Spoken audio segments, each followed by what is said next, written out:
Be the Good is all about people doing good in the world while following their passions, good for their own souls and for others. I'm Kate Cherichello, and welcome to today's episode. Let's spread a little more goodness in the world.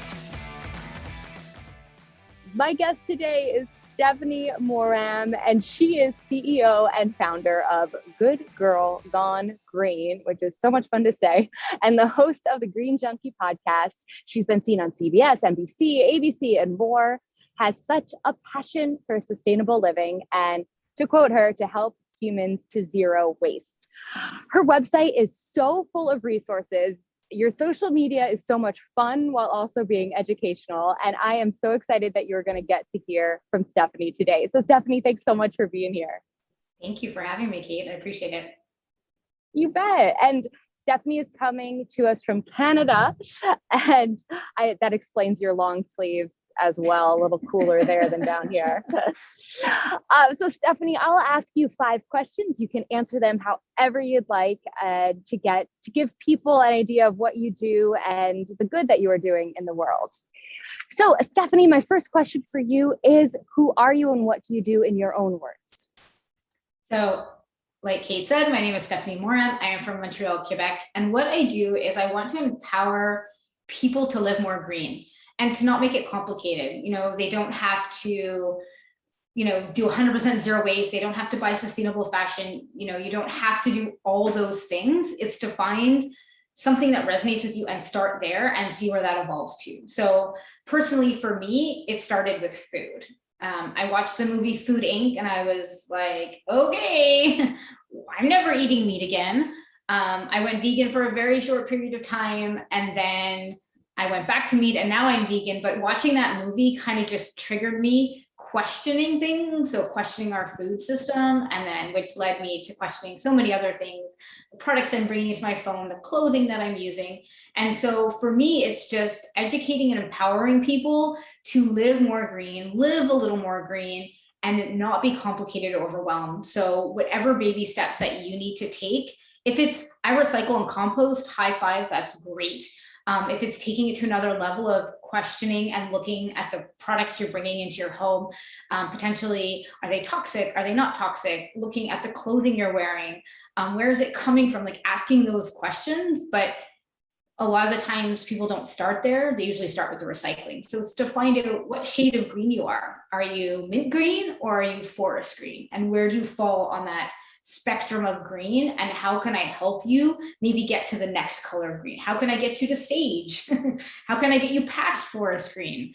And that's kind of what I do. I'm launching my podcast, like you said, in a week, I think it is. So it'll be another platform to educate. And then, through Instagram, through my website, through master classes that I do, and all those things, just to show people that it doesn't have to be complicated to live this lifestyle, and that I'm here to support you along the way.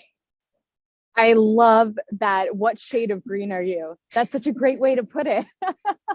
And also the not complicated part, because it does, people start to think, right? I'm sure you hear this all the time. Like there's so many things and every website says something differently. Like, where do I start? So thank you. This is so needed. Stephanie, can you tell us a little bit more about your path to where you are now with such a social media following and making such an impact, and just et cetera, et cetera, et cetera? A little bit more about your path to getting here. You mentioned the documentary, but continue. Great. So I watched that documentary, and it was kind of just an eye-opening moment for me. We actually lived in the United States for about 4 years, and we were actually living in Augusta, Georgia when we watched that movie. And like I said, it was just eye-opening. So it was starting to question, at the time I was eating meat. So why would I want grass-fed versus not grass-fed? Why would I want to eat organic versus not organic? Why would I want organic vegetables? And just kind of questioning these things. And I remember looking at my husband and saying, we are eating all organic from here on out. And at that time I was on a sabbatical living in the United States, and my husband was working. And he just looked at me and said, but tell me why. And that's what resonated with me. He said, tell me why. So that is what led me down this rabbit hole of research, just asking questions at the farmer's market. When I would go to the grocery store, asking, let's say I was buying meat, why this, why that? Flipping over food labels, flipping over the deodorant. And I remember this so vividly. I was going to some health food store when we lived in Wichita, Kansas as well. And I walked in, I didn't have a smartphone, and I just, grabbed these deodorants, and I'm staring at them thinking, which one do I buy? Which one do I buy? I had no idea. And I turned them over and I'm reading the ingredients, and I'm not really sure what all those ingredients were. So I bought like 5, kept the receipt, went home, got on Google, started looking at the different ingredients, saying, no, I don't want that. Oh, I don't want fragrance. I don't want this. I don't want that. And then I returned the ones I didn't want. And that's kind of how I got started. And I got pregnant with my daughter at the time. So I started looking at what products do we need to buy for my little girl that's going to be coming. And then again, going, as new parents, we're bombarded with, you need to buy this, you need to buy this, you need to buy this. And then I said, but do I really need to buy all those things? Do I have to? Could I live more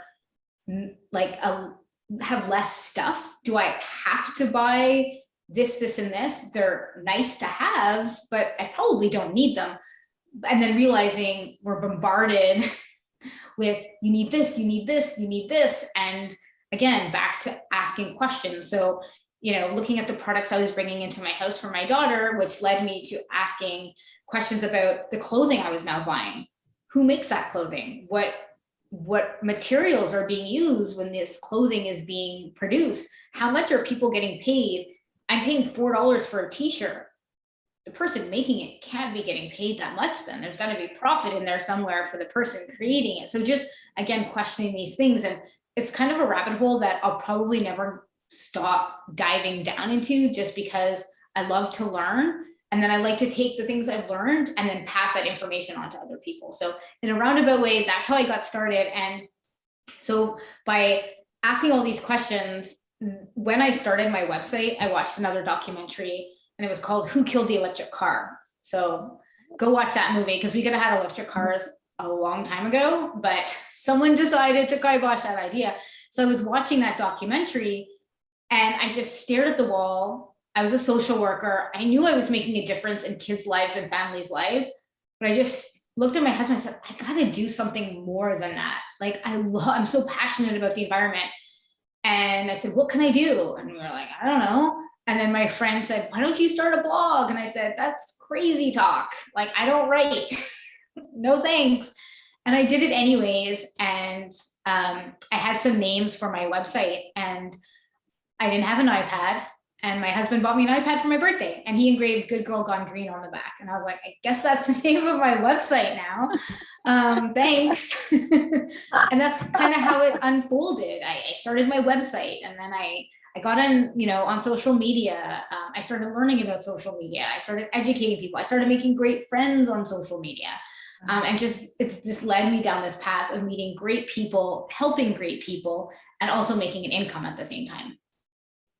Fantastic. And also just the fact that time and place, technology was there that you, and then talk about capitalizing on using it for spreading goodness, as we say here, right? And you are doing so much. Wow. And I know I said it in the intro, but people listening have to go to your website and your social media, because it's so bright and cheery and digestible, like you said, uncomplicated. And you are really living by that. You break things down and you add comedy. And I think that's so wonderful.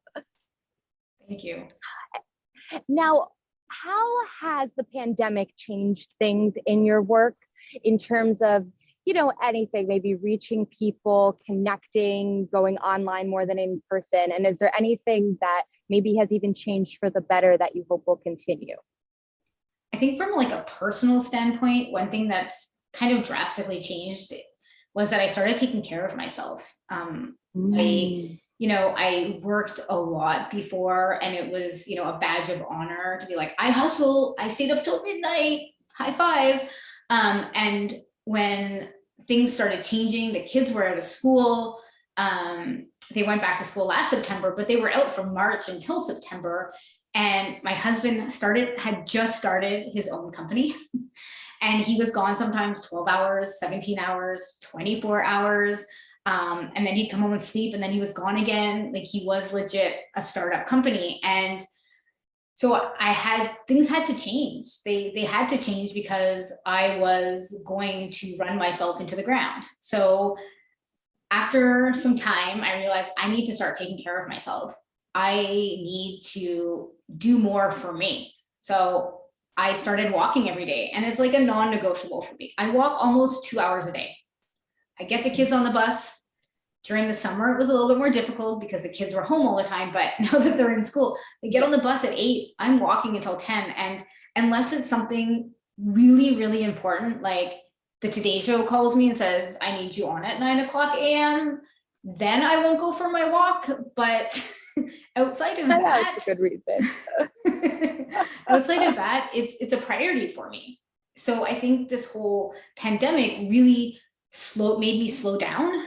And I think that was needed because for 5 or 6 years, I was just like, go, go, go. And, so it made me start thinking about my self-care. And I think we don't often, if you're an entrepreneur, often don't think about that. If, you're a stay-at-home parent, sometimes you forget to do that. Or even if you're a 9 to 5 working parent and you have kids, like we often forget to take care of ourselves. So for me, that was a big shift, is that I don't need to work from 8 o'clock in the morning when my kids get on the bus until 4:30 when they walk through the door. I don't need to do that. I can do other things, and I need to enjoy my life. I got back in touch with an old friend that we've fallen out of touch, and we got back in touch at some point. And it's a priority for me that I see her almost every week, that we go for a walk, that I live 20 minutes outside of Montreal. I drive to Montreal. And when I drive to Montreal, there's a lot of traffic. So it's like a full day event just to go see her for a couple of hours. And I've made that a priority. So I think it's made me slow down my life a little bit. From a business standpoint, I kind of love it because I can be super introverted. And I used to go to tons of events. Like I'd go to Utah, I'd go to like Vegas, I'd go down to Florida, I'd go to all these events for my business. And I haven't gotten on a plane since that March. The last time I was on a plane, I was in Hawaii, and that was that February, and I haven't gotten on a plane since. So from that standpoint, it's also made me concentrate more on my business because I'm traveling less. Like I would travel a lot, and I'm actually liking the fact that I'm not traveling as much. So I think those are two things that have really shifted on a personal level and business level. And it's also given me more time to really focus on my business versus, before it was kind of a crap show. It was like, I'm traveling here. My kids are home. They're not home. Where do I put my focus? And it's really made me focus on what's important in my business and what direction do I want my business to take. Before it was kind of all over the place what I was doing in my business, and the pandemic really made it super clear. This is what I want to do, and this is the direction I want to take it. I want to start a podcast. I want to do masterclasses. I want to be funny on Instagram. I want to be silly, but I also want to educate people at the exact same time. How can I make this happen without losing my mind? And I just wanted to say, I think for me, it's just kind of slowed everything down. And I think that was something that I personally needed from a personal standpoint and also business standpoint. And how amazing that it's slowing down is when the most happens, right? Is that the way to say it? Like you're doing less, but the quality of what you're doing and the focus and the attention is so strong that I'm sure that business has grown so much, even just in the last 18 months with this new setup or new routine, now being home more. And of course, I love to hear about the walking. I get on a pedestal about that all the time. Just find a way to move. Good job. Stephanie, that was a great example of, goodness. And I like to call them good news moments. Any other examples you'd like to share of maybe people you've interacted with or people you've seen change their lifestyle to be greener and more climate conscious, anything under that umbrella? I think, well, again, it's also kind of an example of myself. I don't drive as much anymore. Like I don't feel the need to drive. And I think that's had an impact on the environment. I would love to get an electric car. I have a hybrid car, but I've sat down so many times with my husband saying, oh, I'd love to get a Tesla. And I just sounded like, I don't see the point. And the point being, I don't drive enough to warrant needing a full electric car right now. We have a plug-in van that my husband drives to work. He gets to work and back on electric. It would make more sense that he would have an electric car. I think for me, it's just more, I want an electric car. So just even making that shift.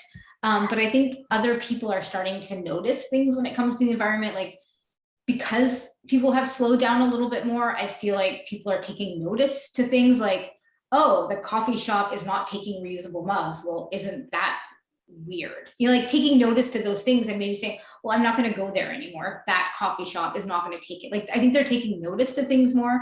And I think when people weren't working as much, they were maybe more health conscious, more environmentally conscious, like, oh, now I have the time to really understand composting, or I really have the time to understand recycling.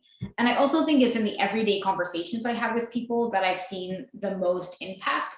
I really believe that, whether it's with children, whether it's with adults, we teach people by our actions versus what we say, right? So anyone that has kids that's listening, you could tell your kid 100 times not to do something, and they probably will still do it. But if you act in a certain way, they will want to mimic that. Or, for example, we bring reusable straws with us and napkins and all these things. And I've stopped telling them necessarily what I'm doing or that they need to do it, and I just do it. And then they're like, oh, did you bring the straw? I was like, of course I brought the straw. I'm like, oh, do you have our spoon? I'm like, of course I have our spoon. And like, they're asking those questions because they see me doing it. So I feel like that's how people learn. And so for me, it's getting messages from people going, oh, I bought a stainless steel straw, or, oh, I went to this local place and I saw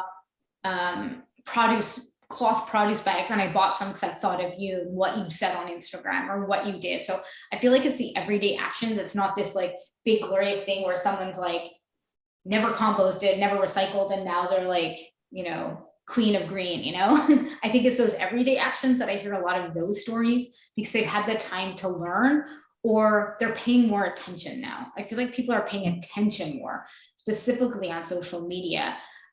We have the attention span of like a fish most of the time, but I think with videos and reels on Instagram and little videos on TikTok, or videos on even on Pinterest, now you can do short videos, and Twitter you can do like all these short videos, I feel like is grabbing people's attention, and they're learning from that as well, and they're implementing changes in their everyday life just by seeing like a 5-second video. And I feel like that's where the change is going to happen from a green standpoint, is that people are going to watch the different things that I do and then say, oh, I'm going to get a stainless steel straw because I don't want to use the plastic one anymore. Or I'm going to bring my cutlery with me when I go to the restaurant for takeout so I don't have to take the plastic ones. Or I'm going to go to this coffee shop to get my tea versus this one because they'll take my reusable mug. Or I'm going to walk to the store versus I'm going to drive to the store because it's not far. Or I'm going to do this versus this. And just those small changes is what has a big impact. So if a lot of people do small things, then that's where the impact is going to happen and where the change is going to happen. I hope that made sense. It makes perfect sense. I just want to be like, one more time for the people in the back. Those small changes. Yes, exactly. And Stephanie, is there anything that you find yourself saying over and over again to yourself, to your family, to those you're interacting with online, a mantra, a saying, a quote, anything? There's one quote that I love that I don't necessarily say it every day, but I look at it and I read it. So is it okay if I just read it quickly? Yes, please. So it's Steve Jobs. A lot of you have probably already heard it, but I feel like it applies to my life in so many ways just because of where I got started and where I am right now, and how I kind of often feel like not an outcast. I don't think that's the right word. I just feel like I do things differently as a person, as a business person. I don't follow the status quo. I do what makes me happy and how I feel like my business can propel forward, and how things in my personal life can propel forward. So I love this one. Here's to the crazy ones, the misfits, the rebels, the troublemakers, the round pegs in the square holes, the ones who see things differently. They're not fond of rules and they have no respect for the status quo. You can quote them, disagree with them, glorify or vilify them, but the only thing you can't do is ignore them because they change things. They push the human race forward, and while some may see them as crazy ones, we see genius, because the people who are crazy enough to think that they can change the world are the ones who do. I love it so much. Excellent. Excellent. That one, now you're reminding me of it now. You want to print it out. Stephanie, fantastic. Thank you so much for talking with me today. And please tell everyone where they can find you and follow you. Well, I hang out mostly on Instagram at goodgirlgonegreen_. Like I mentioned before, I'm starting a podcast as well called Green Junkie. So if you'd like to follow along on that journey or, get updates or anything like that, you can also find it on Instagram. You can go to my goodgirlgonegreen_ and you can find it as well. And you can go to goodgirlgonegreen.com, but I definitely hang out on Instagram the most. I have the most fun there, so I like to go where the fun is. And you can see that you have fun with it too. It's not just like you're plugging and chugging advice. It's fun, it's educational, and it's, like I said earlier, digestible. So Stephanie, thank you for what you're doing to make the world a better place. It is so appreciated by all of us, for sure. Thank you. Thanks for having me. Thanks so much for listening to Be the Good with Kate Cherichello. Whether you're listening on YouTube or via podcast, it would mean the world if you liked, subscribed, and or left a review. You heard about the good? Now go out and be the good in your life this week. If you have stories of good news that need to be shared, please send me a message. Thanks again, and have a great week.